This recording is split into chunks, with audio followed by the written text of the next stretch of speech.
Sa mga mapamahiin matindi yan. Kelly Williams fires. Yes! TL3 by Kelly Williams of a crowded situation. And the lead is down to 4. Two reasons why that's a big shot. It's a three-pointer. The other, konti lang ang naubos na oras doon dito sa game clock. Alam mo, may mga tao ng palabas nahinto bigla Nabara doon sa labasan. Here's Mark Caguioa against Omolon. Foul on Omolon.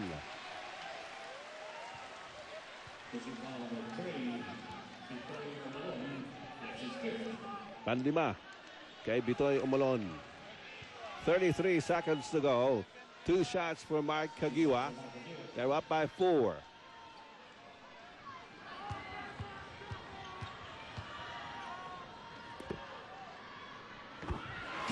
And Mark Caguioa delivers the goods. Willie Wilson has been sent in by Coach John Wichico para kay Junti Valenzuela. And lalong-lalo na para kay Kelly Williams to make sure that Kelly Williams doesn't score again. Ano sabi? Ano doon ni Mark Caguioa? Hindi ko alam 33 seconds to go. 6-point lead by Barangay Ginebra. At ayan ang ating game story, no? Tatlong hari, magkahari o mayayari. Chris Alexander, si Mark Caguioa, JJ Helterbrand. At dito naman sa kabila sa Realtors, Kelly Williams, Lee Benson, at si Joseph Yo. Ano mga hari, mga naghahari para sa dalawang koponan.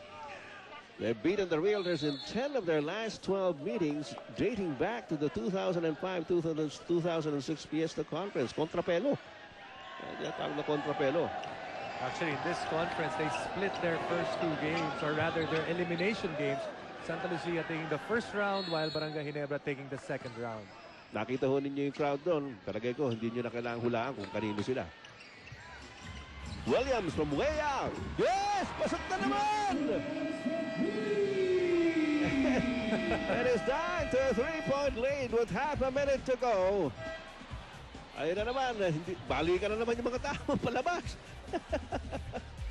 Alam mo talaga, sabi nila, akala namin tapos na. Hindi pa, ayaw pa ni Kelly Williams Coach John Wichico is complaining about something. I'll tell you what, he's not complaining if Williams' foot was on the line because he was way past the line of that 3-point shot. Ang layo nun. Kaya pati si Willie Wilson, hindi niya alam kung anong gagawin kay Kelly Williams. Napakalayo na to. But you know, he's got the hot hand. Kelly Williams already with a total of 24 points. And he's got 11, or rather 13 in this quarter. Okay, medyo merong miscommunication dito. Pinatatawag na ng mga referee, mga players sa loob ng court. Meron ba ito timeout? I think Barangay Ginebra. 30 seconds. Tapos na And Junti Valenzuela has been sent back in para kay Willie Wilson on the part of Barangay Ginebra.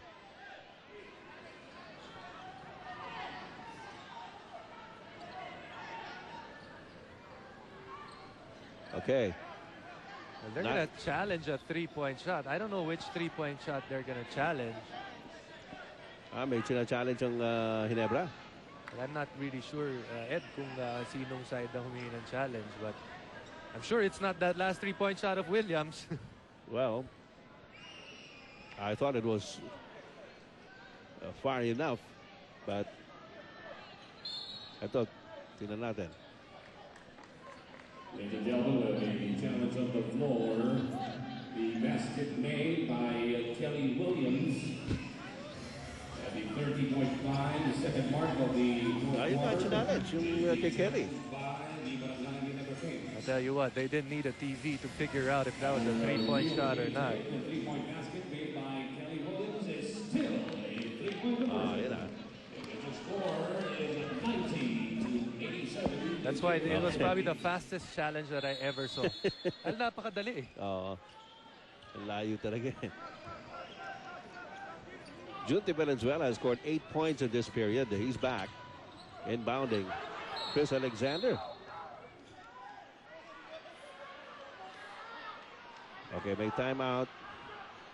Well, you know, right there, sinasabi ng mga coaches, Chris, meron tayong ball hogging violation dito. Hindi mo pwede hawakan lang yan. Muntik silang magkaroon doon ng turnover, and that's why the coaching staff themselves had to call that timeout. That's right. Okay, we'll take a short break. Go back to ABC 5.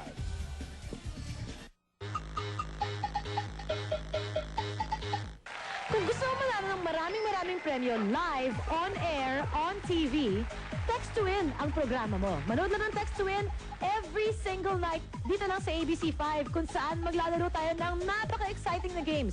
And we're giving away the best prizes all the time. So Text to Win every night here at ABC5. Huwag kalimutan. All right, mga kaibigan, Kelly Williams, of course, has won Best Player, and now he is leading the race for the MVP at 2008 Slam Dunk Champion as well. Champion din yung kanyang ginawang pagpapakasal. So sabi nga natin, he is leading the MVP race, but can he sustain the points that he has been piling up? Arwin Santos is there waiting in the semifinal round. Willie Miller, well, wala na sila. J.J. Helterbrand, Kirby Raimundo rounding up the top 5 in our race for the MVP. No, Ed, at this point, Santa Lucia, no need to foul. Ginebra has to be aware of that. Should get away from the corners in the trapping areas kasi baka dun sila matrap ng Santa Lucia gaya ng nangyari kanina. That's right.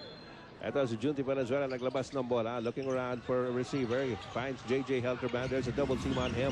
Helterbrand, nilabas ulit kay Junti. Junti in the midcourt area. Junti pa rin. Inside to Eric Meg. Out to Helterbrand. Helterbrand, 7 seconds on the shot clock. Tatawag ng timeout si J.J. Helterbrand. At malaki yung natapyas na oras sa game clock. At natitira na lang 12 seconds. Barangay Ginebra still up by 3, 90-87. And we go back to ABC 5. Suspect, Baumanika.